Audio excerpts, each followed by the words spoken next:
I'm good, man. Can't complain. Kondwani Fidel, born and raised in East Baltimore. Baltimore City College High School alum, Virginia State alum, English degree. All right. Spoken word We'll get to that. We'll get to that in a second.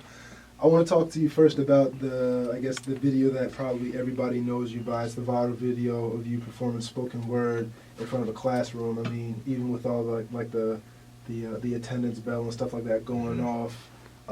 What's the name of that poem? The poem is called Memories. It's called Memories? Yeah. And when did you write that? I wrote that poem about 2 years ago. 2 years? Yeah. And I performed it. My first time performing it was at Virginia State. While you were still going there? Or? I was still going there, yeah. All right. I was in this pageant. It was for the Alpha Eta chapter, Delta Sigma Theta Sorority Incorporated. They have these pageants every year where people compete, you know, to be the male figurehead of that organization. Yo, is that like you ever watch College Hill before? Crazy thing is, yo, I never watched College Hill. People always talk about it, yo, Virginia State. Yeah, they did one at VSU. I never watched it, man. Never. Oh, okay. Never. So, did you win that pageant? I won. All right. So I'm sitting across from royalty, huh? Royalty. Yeah, like that next semester, I won Mr. Singing. So I had at the events, I had two sashes. What they call two sashes. I had two sashes, Mr. Singing, Mr. Alpha. Yeah, I was doing my thing, man. That's what's up, man. So the poem Memories, you said you first performed it at VSU? Yeah, VSU. That was my first time writing it, performing it in front of an audience of probably 800 something people. How did that make you feel? It made me feel good because I see you smiling right now. Yeah. It made me feel good because people appreciated my art, and I cried on stage. Tears didn't come to my eyes, but you know how when you're about to cry, you get the ugly face, I had that on stage, but I had to suck it up. Then after I performed, after I was done, I was backstage and I cried for 10 minutes, and I think that was only because I was performing it. I was practicing it so long, and I just, had all that stuff on my mind and on my heart, and that was my first time. But yeah, I just appreciated the audience for appreciating it, No, I got you, man. Absolutely. So the poem, it speaks plainly about your upbringing in East Baltimore, how your parents struggled with drug abuse, and how for you and those that you came up with, tomorrow was all you could really hope for. From there, you went to college. You just mentioned that you were in VSU, and I saw you had the Omega. Yeah. Okay. Yeah. My girlfriend's sister. She's an AKA. Is that your sister? Sort of? No, that's just the Deltas. I love the AKAs. I love everybody. I love every fraternity, every sorority. But you're saying that on the record, but off the record. Man, I'm a man of Omega. That's what fit me. However, I love all fraternities and sororities. At the end of the day, if you look at our principles, they damn near the same. No, I feel you. That's how I look at it. I got you. So you're at VSU, and you pretty much came up, and now you are an acclaimed spoken word artist. You've been on television. You've given lectures all over. A lot of stuff has changed for you, Kondwani, but what stayed the same? I would say what stayed the same is my struggles dealing with my family. You still have contact with him? Yeah, I still stay with my grandmother. Okay. You know what I'm saying? So the struggles that we done dealt with stay the same. And I would say my humility stayed the same. I'm still humble. And I had people tell me all the time, yo, if I was 22 and I was doing all the stuff that you doing, I would have been in jail by now. I'd be out the chain, So I would say my humility stayed the same, my struggle stayed the same, and my ambition stayed the same. I don't care how many articles I get, because it's not about the articles at the end of the day for me. I'm 22, and I got 7 younger siblings, 8, rest in peace to one of them. So it's my mission is bigger than them articles. My mission is bigger than being on TV. Even though that was one of the brightest moments of my life when my father called me saying that, yo, I seen you on TV and he's in prison. That was one of the biggest moments of me in my life. But at the end of the day, it's bigger than all of that. I'm trying to have money that I can leave behind, a real life legacy that I can leave behind for my future kids and for my siblings, and, take my grandmother out of our home and pay all her mortgage off and put her on an island somewhere, you get what I'm saying, so she don't got to deal with no more stress. that's when I'm a real live be happy. You get what I'm saying? And I'm gonna go celebrate, and I'm gonna go pop some real bottles. You get what I'm saying? Like that's a celebration for me. But everything else is just like it just comes with the territory, you know. No, I feel that, man. That's what's up. We were talking about that. Damn, I just had a thought in my head. I forgot what it was. We were talking about something. Whatever. I'll probably remember it. But Cool. you went to VSU. When did you graduate from there? Graduated May 2nd, 2015. So you graduated college last year? Last year. How's it feel to never have to do homework again? It feels so good. And it feels the best when I'm on social media and I see people struggling over essays like, oh my God, I got this essay. And I really just comment like the most amount of emojis that I can comment before Instagram say it's a threat for commenting the same thing. I comment so many laughing faces and ha ha ha ha's, like, because I'm so happy that I don't have to do essays no more. I don't got to do homework no more. Yeah. But actually, I'm gonna get into an MFA program so I can get my Master in Fine Arts and Creative Writing so I can teach at a university.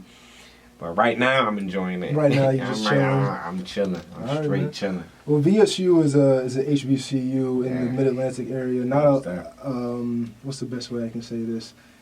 While it is a big school, I feel like, is it correct in saying it doesn't really have the notoriety, at least throughout the nation, like Howard does? Right. What was your experience there? Because I've heard, tons of black people go to HBCUs for all different reasons, and everyone has a different experience. See, my experience at HBCU, and I'm just being real, the administration is not the best, the professors are not the best, being as though we are part of a historically black college university and we don't have the money that the PWIs have, so we don't have people graduating that's worth millions of dollars and they can give back, so we work with what we got. And being an underdog from Baltimore City, from East Baltimore, from down the hill, you get what I'm saying? My mother on drugs, my father on drugs, my grandmother raised me. I was used to being an underdog. So me being at a college university was one thing, but I'm an underdog because I'm at an HBCU, and I'm even more underdog because I'm at Virginia State.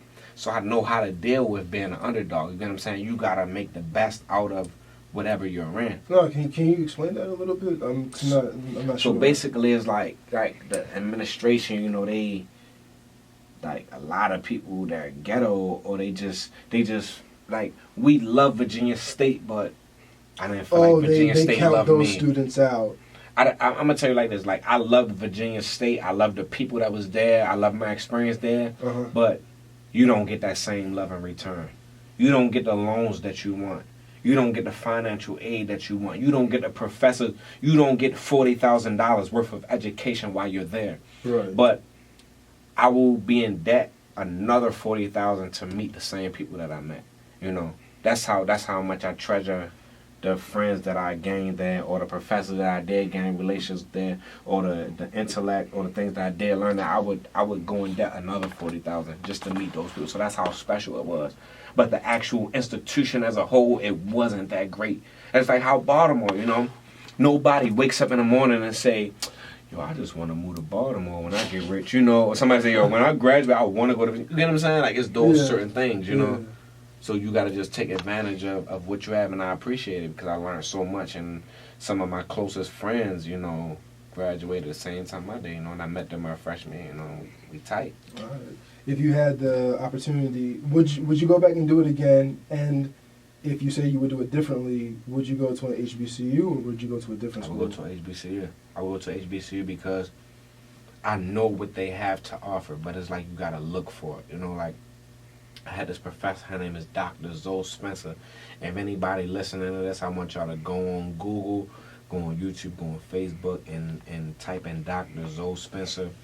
And she's one of the most radical, most coolest, most hood, female that I ever met. But she's so smart, and she stick to her roots, and she's the reason that I'm Kondwani Fidel today. And she plays a large part of the revolutionary Kondwani. You get what I'm saying? Like, when Mike Brown got shot down in the street, she spent hours laying down on the street, to show people how much she supported Mike Brown and how much she support her people. She teach me so many things. If it's about religion, if it's about, she have classes dealing with race, with motherhood, with fatherhood, and she just she just herself 100%, you know, and I believe that I wouldn't have learned the things that I know today if it wasn't for her. You know, so, and I don't believe that I would have had a professor like her at a PWI. I could be wrong, but I'm just going off of what I think and what I, you get what I'm saying, what I noticed, you know. I don't think that I would have had it at PWI. So what was her name again? Her name is Dr. Zoe Spencer. We call her Dr. Z, but her name is Dr. Zoe Spencer, Z-O-E Spencer. Follow her on Facebook. She always posting stuff that will make you think, you know. Like she told us, she said, I'm not trying to impose none of my thoughts on y'all, you know. I just want y'all to think for y'all own. Think for yourselves, you know, and that's exactly what I did. Gotcha. So speaking of the, you know, laying down, protesting for Michael Brown, everything else that's been going on, recently you wrote a piece for Medium called Black People Need to Stop Fighting for Equality. Mm-hmm. The title itself is pretty self-explanatory, but right. In your own words, what's it mean? Because we have equality. We've been had equality. So it's like, why fight for something if you already have it? Equality is you being able to attend a PWI and me being able to attend a HBCU. Right. We both equal to have the opportunity to go to college, right? Right. But I might get looked at funny because I went to a HBCU. And you might get looked at, you know, like, oh, like that holy grail because you went to a PWI. That's not, I can tell you firsthand that's not how it happens. Like, as somebody that went to a PWI, and what we were talking about before about like not being hired at the end of the day just because you're black. Doesn't matter what school I went to.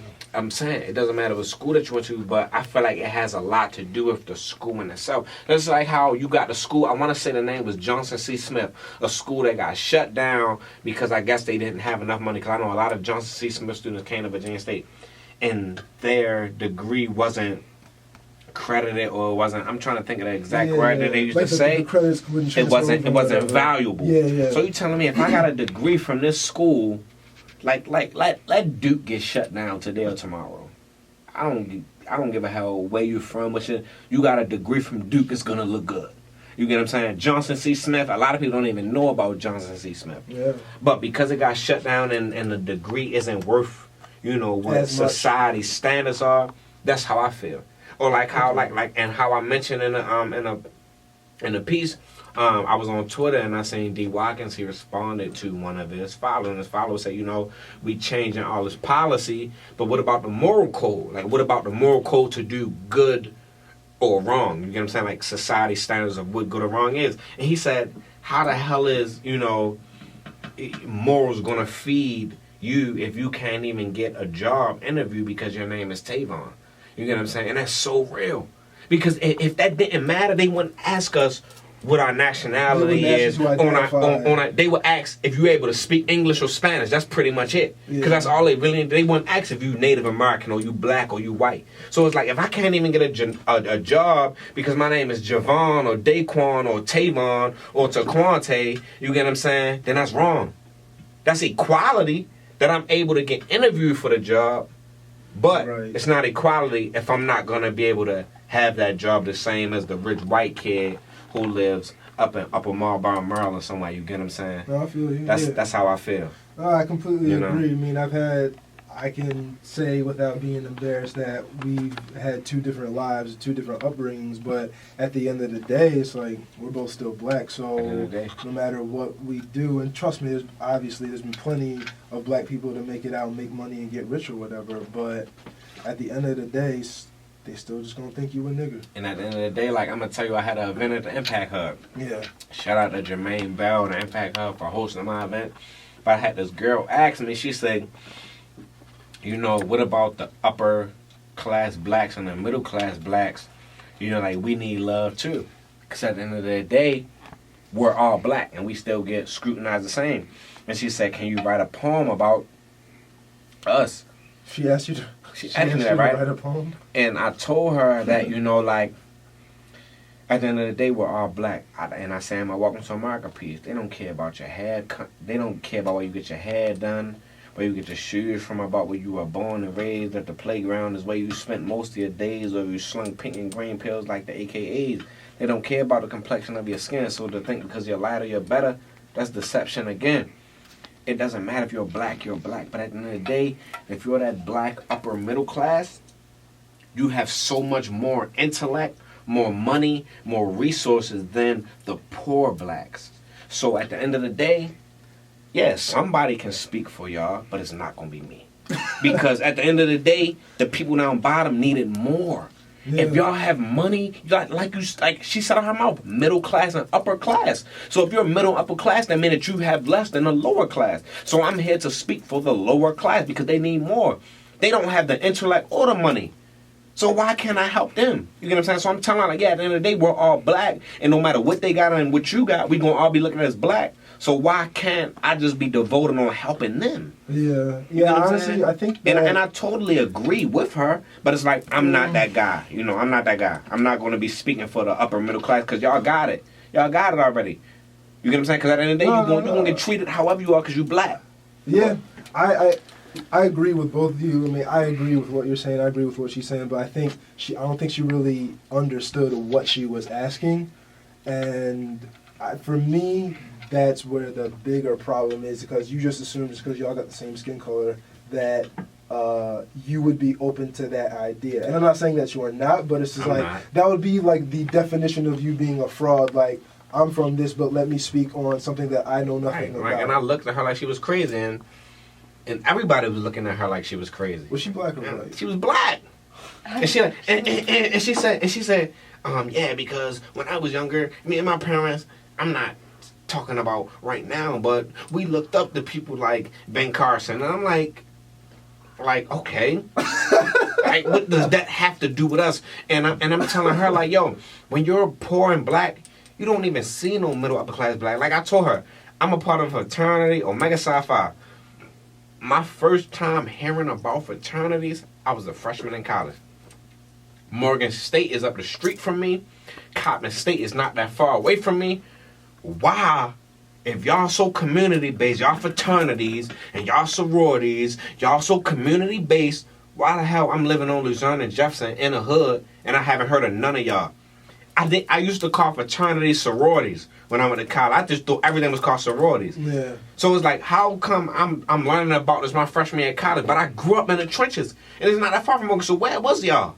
You get what I'm saying? So at the end of the day, we don't know about the middle class blacks. You don't know about the upper class blacks when you're living in the hood. So do you think that saying that they have a responsibility to provide resources, or what's the phrase that you use? Lift while you climb? Yeah, lift as you climb. Lift as you climb. Because a lot of people, they feel like big business, as you know, as you climb, and you got to stomp on the people below you, you know what I'm saying? But it ain't like that. And it's like, I'm in an organization. I've been in a couple organizations as I was in school. And, you know, I joined Omega Psi Phi my senior year. But even being in these organizations, all these organizations are community-based. Omega Psi Phi, all these fraternities and sororities are community-based. So why the hell didn't y'all come to my community? Y'all ain't never come on my block. Never. The community events that people have and they get people to come out, it's the same people, the same radio hosts, the same, you know, in-town celebrities that come to these events. And it's not the people that really need it. They don't go to the trenches and go to these corners and find people who really need it. Because I needed it when I was younger, but ain't nobody ever come to my hood. It's sad that I didn't know about Morgan or fraternities or sororities, but y'all community-based organizations, y'all have stuff dealing with the community, but y'all never came to my community. And y'all up the street. What the hell? Even the people, even my grandmother that lived across the street from Morgan, they never even been to her community. That's not even a hood. That's like paradise to us. Off of Hill and Road and Lot Raven. That's like the good part of Baltimore. You get what I'm saying? And they never even heard of us. It's like, what community y'all be in? Really? That's what I want to know. So that's with all of that, how do you feel about being a part of Omega now? And that's why I devote my time. That's why when I go anywhere, the things that I say when I start, I'm from East Baltimore. From Baltimore City College. I'm from Virginia State University. I'm a man of Omega Psi Phi. I can't change the world, but I can change the perception. So if I'm in a hood and people ask me what's Omega Psi Phi, I can be in a hood every day. I still live in a hood. You can and be I'm the person that wasn't there and I can be the person that bridged the gap. Yeah. I can be the person that wasn't there. So at the end of the day, when they see me with my lanyard, when they see me with my Omega Psi Phi shirts or hoodies on, they ask me what is that, and I show them videos of us stepping, and I show them videos of me being in college. I can bridge that gap. Opposed to them waiting till they 19 and 20 and hearing about it when I did. Right. You know what I'm saying? So I feel like I gotta be that gap, and I feel like that's what I'm here for. I'm not here to step. I'm not here to pledge other people to come through my organization. You're not there for the probate? Huh? Yeah, I was there for the probate, yeah. No, I'm saying, like, you said you're not here for all this. I'm like saying you're just not there to go to the probate. I'm not there to go to the probate. I'm not there to wear shirts. Okay. I stand by our principles: manhood, scholarship, perseverance, and uplift. If you live by those things and you're a man, then you're gonna be alright. You know what I'm saying? And that's what I'm here to preach. I'm not here to just wear a t-shirt. I'm not here to just step. I'm not here to just neck roll. I'm here to really uphold these principles that was started out with the organization. You get what I'm saying? Oh, I got you, man. Straight up.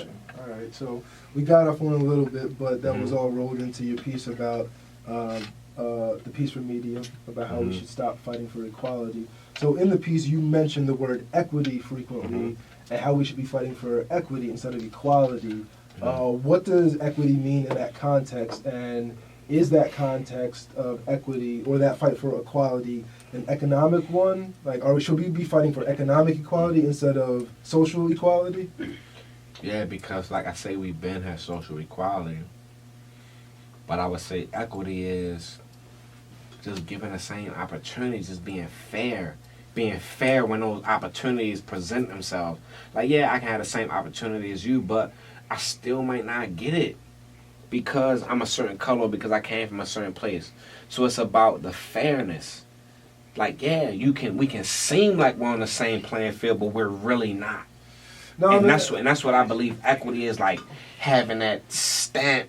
You know, that's like how the Emancipation Proclamation. I don't want to mess this up, and I don't want anybody to charge this to what I'm saying, but I don't know it verbatim. But it was saying something on the lines of, you know, people can't be in physical bondage anymore. You know, and at the end of the day, we're not in physical bondage. But nobody ever made any rules saying that we can't be, you know, in bondage by like the police system or the things that we're able to do. You get what I'm saying? Like, yeah. or like how Baltimore was the first city to have legal segregation in the early 1900s. Roanoke, Virginia, Richmond, Virginia, Charlotte, New Orleans, all of these places that have the same issues as us. I just want people to know, congratulations, Baltimore, that Baltimore was the first city to ever have legal segregation. And every other city that has it copied off of Baltimore's model. And it's in, I really don't remember the book I was reading, but it was in the early 1900s. I want to say that it was 1911, but don't hold me to that. But y'all can research that Baltimore was the first place ever to have legal segregation and segregation housing. So with all of that, I'm going to ask you again, what should we be fighting for? How should we be doing it? I feel like we shouldn't be fighting for things that we already have. We have equality. We had equality years ago when we was able to live in the same neighborhoods as the people who control us, when we're able to eat the same foods as them, when we're able to go into the same restaurants as them, when we're able to have the same schooling as them, but being treated the same, no. So I feel like people fighting for police to have cameras on them to record behavior. They was recording this in 1950s getting sprayed by water hoses. You get what I'm saying? They recorded Eric Garner on videotape getting killed by the NYPD in an illegal chokehold. Yeah. That's equality. Because we got we you know what I'm saying, equal to walk the streets of the same people. You know what I'm saying? We can walk the same streets as them without just getting beat up or getting killed. You know what I'm saying? Right. But at the end of the day, when it comes to the system, we need equity. And that's actually being fair. Like when Dylan Roof shot up that church, he got placed with a bulletproof vest and he got Burger King.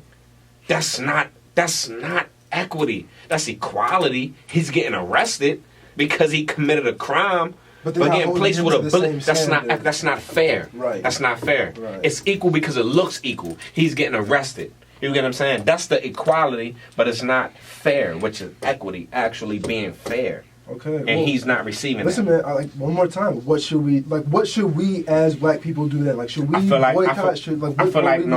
Forget boycotting, forget protesting. We need to succeed in. We need to start supporting more black business. And I'm not going to sit here and try to be one of those hypocritical, you know, black companies like, yo, all I supported black business. No, because I still buy stuff from H&M. You get what I'm saying? I still buy stuff from Shoe City, and Shoe City was started by some Jewish family. You get what I'm saying? But at the end of the day, we need to start supporting black businesses more.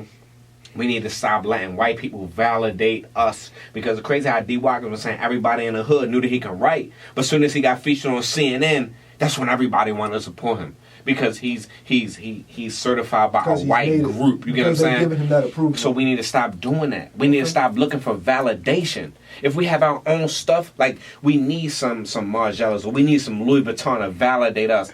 How would it feel if we could buy some shoes or some clothes from City of Gods, who's owned by black people, and you the shit if you got City of Gods on, and everybody else want to follow that trend? Right. You get what I'm saying? Absolutely. That's what we need. That's exactly what we need. Okay, so you're saying that we need to kind of close ourselves off from mainstream, also known as because everybody else, white. Because everybody else circulate a dollar, but us. Everybody, it's like we seek for validation. We got our validation.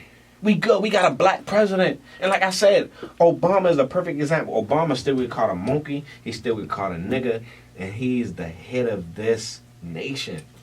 You get what I'm saying? So we need to stop seeking validation from other people and show them, yo, we don't need y'all. We gonna create our own jobs. We gonna create our own opportunity. But the thing about it is we feel like we need white America to create our opportunities. The white picket fences. The American dream. You get what I'm saying? We feel like we need them to solidify who we are, but we don't. Because at the end of the day, I'm me at the end of the day. I'm who I am. I stand by my shit. I'm black.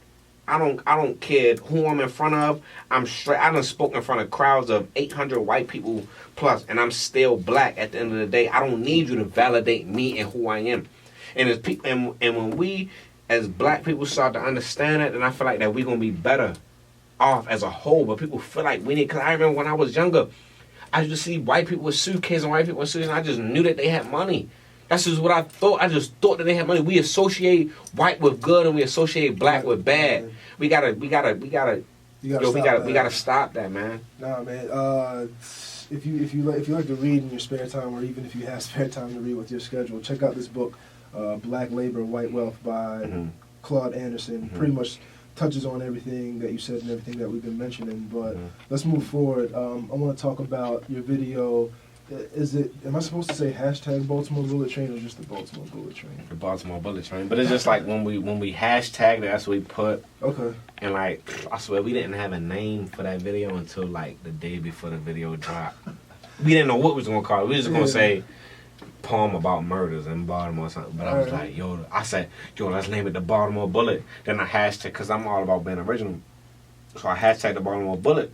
And Michael Phelps kept coming up. I was like, oh shit, they call Michael Phelps the Baltimore Bullet. I was like, we can't do that. Right. Then I was just, I don't know how, but I came with the Baltimore Bullet Train. It certainly fit the bill. Murders coming fast, bullet trains come fast, bullet, Baltimore Bullet. Right. We had a team called the Baltimore Bullet. Michael Phelps swim fast, the murders come fast. I just came with so many thoughts, man. I was like, yeah, we gotta use that. So many dots. You get what I'm saying? And the crazy thing is, Michael Phelps seen that video because my little brother mentor is friends with Michael Phelps, and he said that he showed him the video, and all they said was, yo, that was a dope video.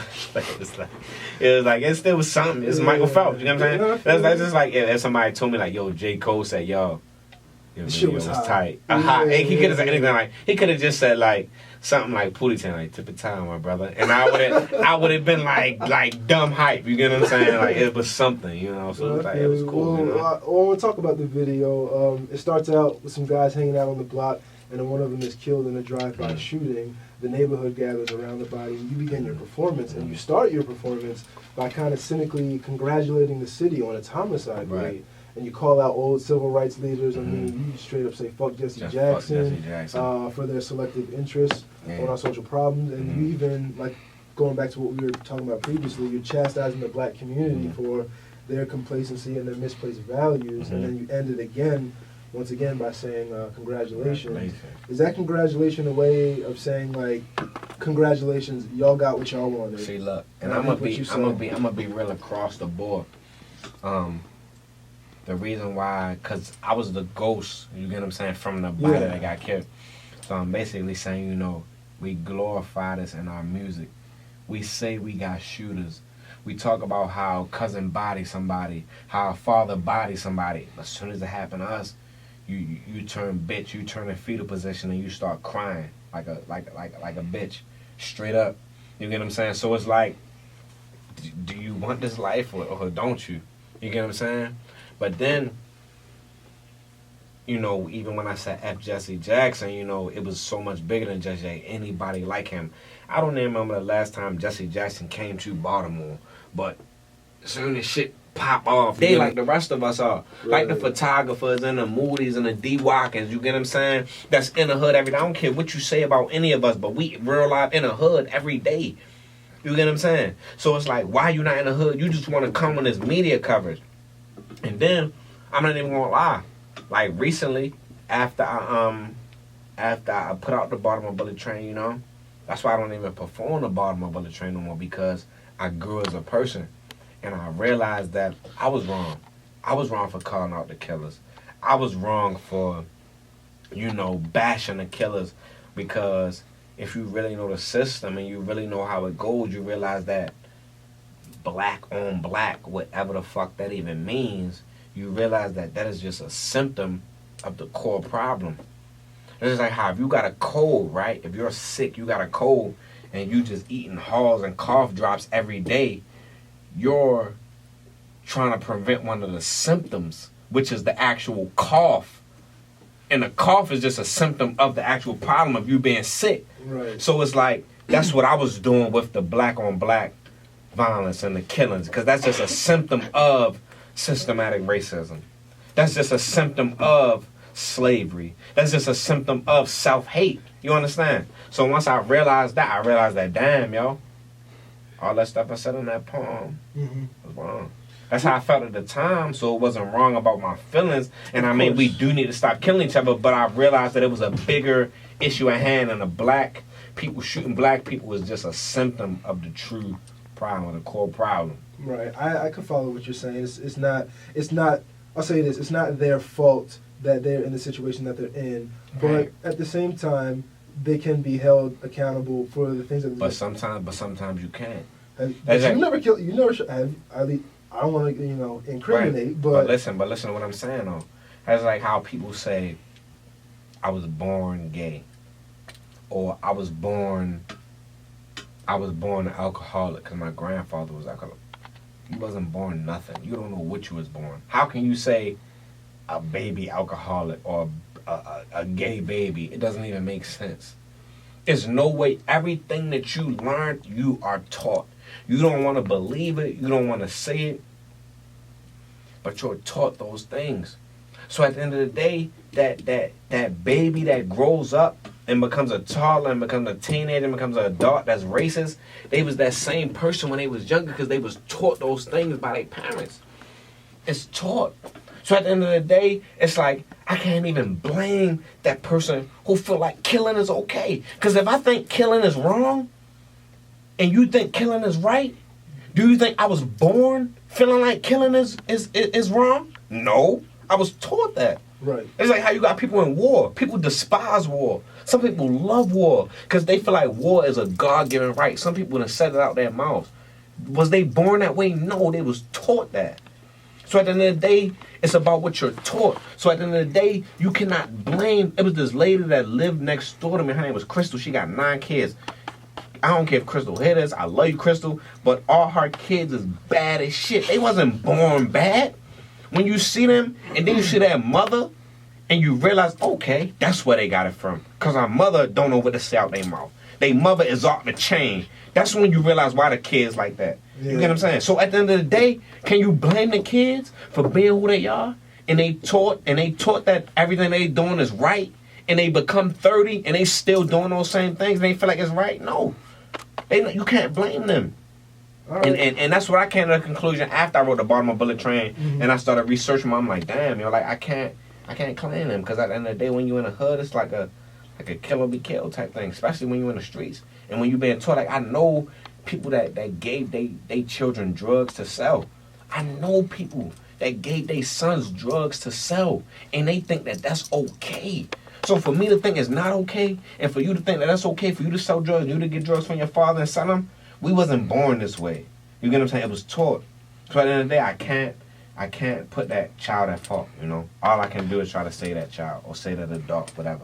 All right, well, I have my own opinions about Mhm. Jesse Jackson, but I want to challenge you a little bit because I understand that you called out the social welfare, social justice leaders, Mhm. whatever you want to call them, in the Baltimore Bullet Train. But if you're calling them out, if you're like, where are you guys when we really need you? Mhm. Are you discrediting all the work that they've done during the civil rights era? Do you think that that's irrelevant now? Because I feel like that work that they did laid the groundwork for what we have today. So what would you say to that? I feel like it did play a part, you know, and it gave people that confidence, like, yo, if so and so did it, I can do it too.